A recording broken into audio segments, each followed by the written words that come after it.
जय श्री राम। अपने YouTube channel संस्कृति संस्कृति के माध्यम से मैं वंदनी आप सभी का इस प्रातः वेला में स्वागत करती हूँ। जग में सुंदर हैं दो नाम, चाहे कृष्ण कहो या राम। राम और कृष्ण पर जितनी कथाएं, टीका, भाष्य, व्याख्याएं आदि लिखी गई हैं, उतनी किसी अन्य महापुरुष पर नहीं। कहते हैं हरि अनंत, हरि कथा अनंता, कहाहि सुनहि बहुविधि सब संता।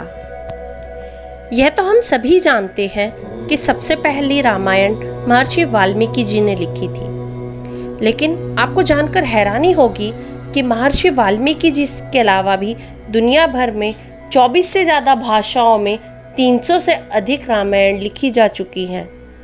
भारत के अलावा अन्य 9 देशों की अपनी अपनी रामायण है।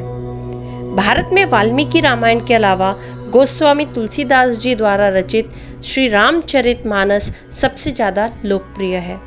लेकिन क्या आप जानते हैं कि सबसे पहली रामायण वाल्मीकि जी के ने नहीं बल्कि श्री राम भक्त हनुमान जी ने लिखी थी।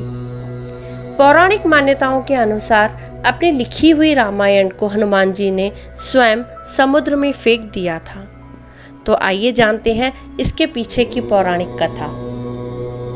कथा तब की है जब श्री राम का राज्याभिषेक हो चुका था और हनुमान हिमालय पर अपना एकांत प्रयास व्यतीत कर रहे थे। वहां वे प्रतिदिन राम नाम का जाप करते हुए पत्थर की एक विशाल शिला पर अपने नाखूनों से श्री राम कथा को लिखते थे। बहुत समय और परिश्रम के पश्चात महाबली हनुमान ने उसी पत्थर पर राम कथा को पूर्ण किया। उधर महर्षि वाल्मीकि ने भी रामायण की रचना पूर्ण कर ली थी, किंतु समस्या ये थी कि उसे सबसे पहले पढ़ने का सौभाग्य किसे प्राप्त हो।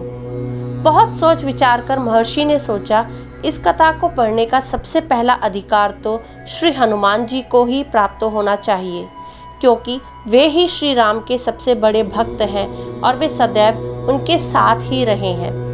इसी कारण इन सभी घटनाओं के साक्षी भी हैं। इसके अलावा वे ही इस रचना का मूल्यांकन भी कर सकते हैं। यह सोचकर महर्षि वाल्मीकि पवनसुत की खोज में हिमालय की ओर चल पड़े। अंततः उनकी भेंट हनुमान से हुई और उन्होंने उन्हें अपनी रचना दिखाई। राम कथा को अपने समक्ष देखकर पवनसुत की प्रशंसा का ठिकाना न रहा। उन्होंने तत्काल रामायण को पढ़ना आरंभ किया और उसमें खो गए। जब उन्होंने रामायण पूरी पढ़ ली तो वे महर्षि वाल्मीकि की भूरी भूरी प्रशंसा करने लगे और बोले, हे महर्षि, कदाचित आपको ज्ञात नहीं कि आपने अपनी इस रचना के रूप में मानव जाति को कितना अनुपम उपहार दिया है। आपने रामायण की रचना कर मुझे अपना ऋणी बना लिया है। इसलिए मैं आपको वचन देता हूँ कि पृथ्वी पर जब कभी भी सच्चे मन से रामायण का पाठ किया जाएगा तो मैं वहाँ अवश्य उपस्थित रहूँगा। महर्षि वाल्मीकि ने हनुमान को धन्यवाद कहा, पर तभी उनकी नज़र वहीं पड़ी, उस शिला पर पड़ी जिसमें श्री हनुमान जी ने अपनी रामायण लिखी थी। उसे देखकर महर्षि जी भी बड़ी तन्मयता से उसे पढ़ने लगे। जैसे जैसे वे पढ़ रहे थे वैसे वैसे उनका आश्चर्य बढ़ता जा रहा था। हनुमान जी द्वारा लिखे उस ग्रंथ में ऐसी गूढ़ बातें लिखी थी जो महर्षि वाल्मीकि जैसे विद्वान के लिए भी अनजान थी। उनकी रचना पढ़ने के बाद वे अत्यंत हर्षित स्वर में बोले, हे भक्त श्रेष्ठ, आपकी इस रचना ने तो मुझे आश्चर्यचकित कर दिया। अब तक मुझे लग रहा था कि मेरे द्वारा रचित रामायण विश्व की श्रेष्ठ रामकथा है, किंतु आपकी रचना को पढ़ने के बाद मुझे लगता है कि मेरी रचना श्रेष्ठ नहीं रह पाएगी। आपकी इस रचना को जगत हनुमद रामायण के नाम से जानेगा। हे पवन पुत्र, आज मुझे अभूतपूर्व प्रसन्नता के साथ विषाद का भी अनुभव हो रहा है। आपकी इस रचना के कारण मेरी रचना उपेक्षित रह जाएगी। जब हनुमान जी ने महर्षि को इस प्रकार व्यथित देखा तो उन्हें बड़ा दुख हुआ। उन्होंने तत्काल ही अपने एक हाथ पर महर्षि को बिठाया और एक हाथ पर उस शिला को उठाकर समुद्र की ओर चल पड़े। वहां पहुंचकर हनुमान जी ने उस शिला की पूजा की और इससे पहले कि महर्षि वाल्मीकि कुछ समझ पाते हनुमान जी ने उस शिला को समुद्र के गर्भ में विसर्जित कर दिया।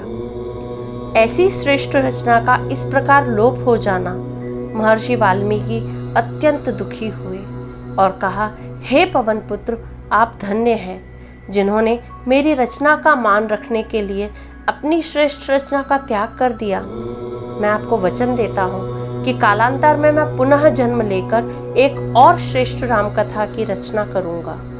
माना जाता है कि रामचरित के रचयिता गोस्वामी तुलसीदास जी कोई और नहीं बल्कि महर्षि वाल्मीकि जी का ही दूसरा जन्म है। तुलसीदास जी ने अपनी रचना रामचरित मानस लिखने से पूर्व हनुमान चालीसा लिखकर हनुमान जी का गुणगान किया और हनुमान जी की प्रेरणा से ही फिर वे रामचरित मानस लिख पाए। माना जाता है कि कालिदास जी के काल में एक पट्टलिका को समुद्र के किनारे पाया गया था, जिसे एक सार्वजनिक स्थान पर टांग दिया गया था ताकि विद्यार्थी उस पर लिखी गूढ़ लिपि को समझ एवं पढ़ सकें। ऐसा माना जाता है कि कालिदास जी ने उसका अर्थ निकाल लिया था और वे ये भी जान गए थे कि यह पट्टलिका कोई और नहीं अपितु हनुमान जी द्वारा रचित हनुमद रामायण का ही एक अंश है, जो कि जल के साथ प्रवाहित होकर यहाँ तक आ गया है। महाकवि तुलसीदास जी के हाथ भी वही पट्टलिका लग गई थी। उसे पाकर तुलसीदास जी ने अपने आप को बहुत भाग्यशाली माना कि उन्हें हनुमद रामायण के श्लोक का एक पद्य प्राप्त हुआ। उसे देखते ही उन्हें अपने पिछले जन्म का भान हुआ और उन्होंने अपने आप को धन्य माना कि उन्हें कम से कम हनुमद रामायण का एक श्लोक तो प्राप्त हुआ। यही एक श्लोक मानव जाति के लिए उपलब्ध है, जिसमें लिखा है, रचितम अनिल पुत्रेणाय वाल्मीकि नाब्दो निहितम अमृतम बुद्धाय प्रांग महानाटकम यत् सुमति नृपति भोजेन उद्धृतम तत्क्रमेण ग्रथितम अवतु विश्वम मिश्र दामोदरेण। अर्थात इसको पवन पुत्र ने रचा है और शिलाओं पर लिखा, परंतु वाल्मीकि जी ने जब अपनी रामायण रची तो यह समझकर कि यह रामायण कौन पढ़ेगा, श्री हनुमान जी से प्रार्थना करके उनकी आज्ञा से इस महानाटक को समुद्र में स्थापित करा दिया। परंतु विद्वानों से किंवदंती को सुनकर श्री राजा भोज ने इसे समुद्र से निकलवाया और जो कुछ भी मिला उसको उनकी सभा में विद्वान दामोदर मिश्र ने संगति पूर्वक संग्रहित किया। इस प्रकार वाल्मीकि जी ने जो रामायण लिखी थी वह तो प्रभु श्री राम के जीवन के कुछ खास ही घटनाक्रम थे। यही कारण था कि वाल्मीकि जी की रामायण में जो कथा नहीं मिलती वह हमें कंबद रामायण में, और जो कंबद रामायण में नहीं मिलती वह हमें अद्भुत रामायण में मिल जाती है। परंतु जो अद्भुत रामायण में नहीं मिलती वह हमें आनंद रामायण में मिल जाती है। ऐसा इसलिए क्योंकि श्री राम जी के बारे में जो वाल्मीकि जी जानते थे वह उन्होंने लिखा। कंबद, अद्भुत और आनंद रामायण के रचयिता जो जानते थे वह उन्होंने लिखा। वाल्मीकि जी तो अयोध्यापुरी क्षेत्र में रहते थे, लेकिन दंडकारण्य में राम जी के साथ क्या क्या घटा यह तो दंडकारण्य के ऋषि ही जानते थे। इस प्रकार रामायण कई होती गई। वाल्मीकि जी उस समय के महान ऋषियों की गिनती में थे और सबसे पहले उनकी कृति लोगों के सामने आई थी। इसीलिए राम जी की कथा को वाल्मीकि जी के लिखने के बाद दक्षिण भारतीय लोगों ने अपने तरीके से लिखा। दक्षिण भारतीय लोगों के जीवन में राम जी का बहुत अधिक महत्व है। कर्नाटक और तमिलनाडु में राम जी ने अपनी सेना का गठन किया था। तमिलनाडु में ही श्री राम जी ने रामेश्वरम ज्योतिर्लिंग की स्थापना की थी। इसीलिए राम जी की कथा सभी लोगों ने अपने अपने हिसाब से अपने अपने तरीके से लिखी। लेकिन श्री राम जी के बारे में, उनके जीवन की विशेषताओं के बारे में, उनके गुणों के बारे में जितना श्री हनुमान जी जानते थे उतना शायद कोई भी नहीं जानता होगा। आशा करते हैं कि हमारा ये वीडियो आपको पसंद आएगा। अगले वीडियो तक के लिए नमो नमः।